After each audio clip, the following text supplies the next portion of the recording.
একদিকে যেখানে কলকাতার এই ছবি, অন্যদিকে কোচবিহারে সেখানে ভুতুরে ভোটার ধরল তৃণমূল কংগ্রেস। 14 নম্বর ওয়ার্ডে সেখানে একই এপিক নম্বরে উত্তরপ্রদেশের ভোটার, 14 থেকে 15 জনের এপিক নম্বরের সঙ্গে উত্তরপ্রদেশের এপিক নম্বর হুবহু এক। নাম বাতিল হতে পারে এই আশঙ্কায় ভুগছেন ভোটাররা। অন্যদিকে দিনহাটার ছবি আপনাদের দেখাবো। দিনহাটায় সেখানে ভুয়ো ভোটার ধরতে পথে নেমেছেন উদয়ন গুহ। একদিকে যেখানে কলকাতার ছবি আমরা দেখছিলাম, সেখানে খোদ মেয়র ফিরহাদ হাকিম, 82 নম্বর ওয়ার্ডের কাউন্সিলরও তিনি পথে নেমেছেন ভুয়ো ভোটার ধরতে। সেই ছবি যেরকম আমরা দেখাচ্ছিলাম আপনাদের, অন্যান্য কাউন্সিলররা তাদের নিজেদের ওয়ার্ডে তারা যাচ্ছেন, ভুয়ো ভোটার ধরছেন। কার্যত পথে নেমেছে তৃণমূল কংগ্রেস।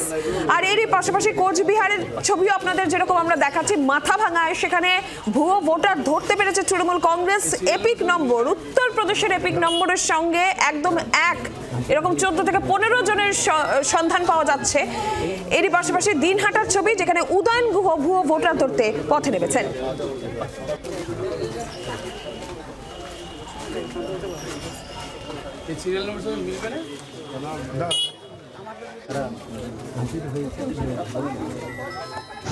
এটা একটা যখন অভিযোগ এসছে, আর দেখা গেছে যে মহারাষ্ট্র এবং দিল্লিতে ভোটার লিস্টে জল ঢুকিয়ে দিয়ে সেখানে যারা শাসক ছিল তাদেরকে হারানো হয়েছে, বা বিজেপি সেখানে ক্ষমতায় এসছে।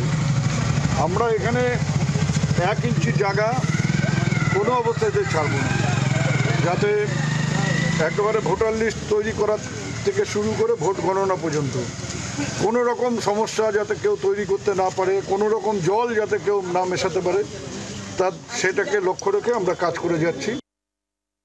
ভোটার কার্ডে আরেকটা কার্ড আছে। সেটা কোথায়? উত্তরপ্রদেশে আরেকটা। কিভাবে জানতে পারলেন? আমার হাজবেন্ড জানিয়েছে কোনো ডকুমেন্টে চেক করতে গিয়ে। কবে জানতে পেরেছিলেন? তাও 6 মাস হয়ে গেছে। 6 মাস আগে আপনারা জানতে পেরেছিলেন যে আপনার এপিক নাম্বারে অন্য ভোটার রয়েছে? হ্যাঁ, তারপরে চেষ্টা করেছি যে এটা ক্যান্সেল করার, হচ্ছিল না। বাংলার আওয়াজ, বাঙালির আবেগ, জি 24 ঘন্টা।